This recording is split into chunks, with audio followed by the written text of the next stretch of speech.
ಸಾಧ್ಯ ಆಗಿದೆ. ಈಗ ಅದಕ್ಕೆ ಸ್ಯಾಂಕ್ಷನ್ ಕೂಡ ಮಾಡಿಸ್ಕೊಂಡಿದ್ದೀವಿ. ಆದರೆ ಈಗಿರುವಂಥದ್ದು ಇಲ್ಲಿರುವಂಥ ಹಾಲಿ ಸ್ಥಳದಲ್ಲೇ ಆಸ್ಪತ್ರೆ ಏನಿದೆ ಇಲ್ಲೇ ಮಾಡಬೇಕಾ ಅಥವಾ ಇನ್ನೊಂದು ಜಾಗವನ್ನು ಅವರು ಒದಗಿಸ್ಕೊಟ್ಟಿದ್ದಾರೆ. ಇಲ್ಲಿಂದ ಒಂದು 3 ಕಿಲೋಮೀಟ್ರ್ ಹಾನಗಲ್ ಅಲ್ಲೂ ಒಂದು 5-6 ಎಕರೆ ಜಾಗವನ್ನು ಅವರು ನಿಗದಿ ಮಾಡಿಸಿ ಅಲ್ಲೂ ಕೂಡ ನಮ್ಮ ಆಸ್ಪತ್ರೆಗೆ ಅಂತಲೇ ರಿಸರ್ವ್ ಮಾಡಿ ಇಟ್ಟಿದ್ದಾರೆ. ಸೊ ಅದು ಭಾಳ ಒಳ್ಳೆಯ ಒಂದು ಕ್ರಮನೇ. ಈಗ ಇಲ್ಲಿ ಸಾಧಕ ಬಾಧಕಗಳನ್ನ ನೋಡ್ತೀವಿ. ಇದು ನಾನು ಅದಕ್ಕೆ ಪರಿಶೀಲನೆ ಮಾಡೋಕ್ಕೆ ಬಂದಿದ್ದೆ. ಇಲ್ಲಿ ಹಳೆಯ ಕಟ್ಟಡದ ಜೊತೆಯಲ್ಲೇ ಇನ್ನೊಂದು ಕಟ್ಟಡ ಸೇರಿಸಿ ಇದನ್ನೇ ಕಟ್ಟಬೇಕಾ ಅಥವಾ ಎಲ್ಲವನ್ನು ಹೊಸದಾಗಿ ಕಟ್ಟಿದ್ರೆ ಇನ್ನೂ ಚೆನ್ನಾಗಿರ್ತದೆ ಅಥವಾ ಅದು ಏನು ಅಂತೆಲ್ಲ ಒಂದು ತೀರ್ಮಾನಕ್ಕಾಗಬೇಕು. ಆದ್ದರಿಂದ ಅದನ್ನು ಒಂದು ತೀರ್ಮಾನ ಸದ್ಯದಲ್ಲೇ ಮಾಡ್ತೀವಿ ಈಗ, ಆಯಿತಾ. ಆದರೆ ಒಳ್ಳೆಯ ಒಂದು ಆಸ್ಪತ್ರೆಯಿಂದ ಖಂಡಿತ ಬಂದೇ ಬರ್ತದೆ ಮತ್ತು ಈ ಒಂದು ಭಾಗದಲ್ಲಿ ಒಂದು ಅತ್ಯಂತ ಉತ್ತಮ ಆರೋಗ್ಯ ಸೇವೆ ನೀಡತಕ್ಕಂಥ ಒಂದು ವ್ಯವಸ್ಥೆ ತೊಗೊಂಬರ್ತೀವಿ. ಪ್ರತಿಯೊಂದು ತಾಲೂಕು ಆಸ್ಪತ್ರೆಗೆ ನಾನು ಈಗ ಮುಂದಿನ ತಿಂಗಳಲ್ಲಿ ಒಂದು ಕೌನ್ಸಿಲಿಂಗ್ ಮುಖಾಂತರ ಮಾಡಿಸ್ತಾ ಇದ್ದೀವಿ.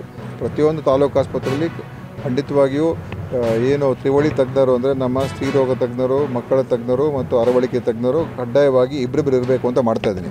ಅದು ಮೊಳಕಾಲ್ಮೂರಿಗೂ ಕೂಡ ಇವರು ಇಬ್ಬರು ಅಂದರೆ 24 ಗಂಟೆ ಸೇವೆ ಸಿಗಬೇಕು. ಹೆರಿಗೆ ಆಗಿರ್ಬೋದು, ಮಕ್ಕಳಿಗಾಗಿರ್ಬೋದು, ಆ ಸೇವೆಗಳು ಸಿಗಬೇಕು ಅಂತ ರೀತಿಯೂ ಮಾಡ್ತಾಯಿದ್ದೀವಿ.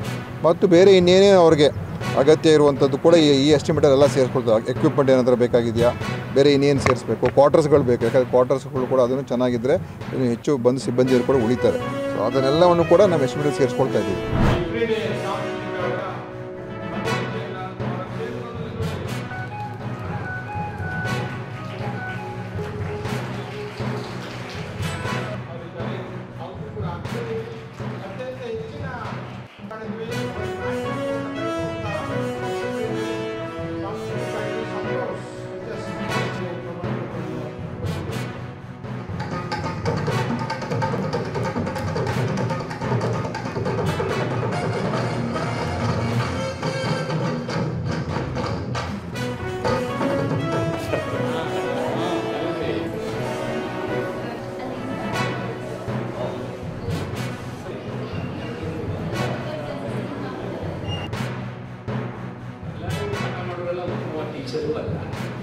ಅಥವಾ ಪಾಠ ಮಾಡಿದ್ರು ಬೆಟ್ರು ಅಲ್ಲ. ಬೇರೆ ಬೇರೆ ಕಾರಣಗಳಿಗೆ ಕೆಲವರು ಪಾಠ ಮಾಡ್ತಾರೆ, ಕೆಲವರು ಎಂಜಾಯ್ ಮಾಡ್ತಾರೆ, ಕೆಲವರು ತಾತ್ಸಾರದ ಪಾಠ ಮಾಡ್ತಾರೆ, ಕೆಲವರು ಏನೋ ಅವ್ರು ಕಷ್ಟ ಸುಖ ಹೇಳ್ಕೊಳ್ಳೋದ್ರಲ್ಲೇ ಹೋಗ್ಬಿಡ್ತಾರೆ.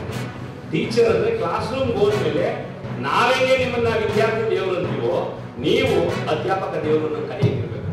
ಅದು ನಿಜವಾದಂತಹ ವೃತ್ತಿ.